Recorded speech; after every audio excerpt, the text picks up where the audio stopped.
প্রিয়, তোমাকে উদ্দেশ্য করে কিছু কথা বলছি, শুনে রেখো। যেদিন তুমি পুরোপুরি আমাকে হারিয়ে অন্য কারো হয়ে যাবে একেবারে, সেদিন তুমি আমার ভালোবাসা উপলব্ধি করতে পারবে। জীবনে যেদিন কারো কাছ থেকে ভালোবাসায় ঠকে যাবে, ঠিক সেদিন আমার কথা তোমার মনে পড়বে।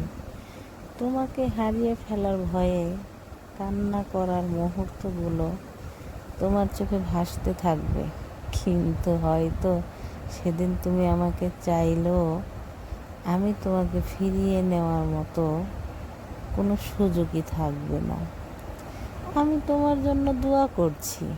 তোমাকে হারানোর ভয়ে আমি যতটুকু কান্না করছি, ঠিক ততটুকু তুমি সুখী হও। আল্লাহ তোমাকে সুখী করুক, তোমার জীবন সুখে ভরে থাকুক, এটাই প্রার্থনা করি।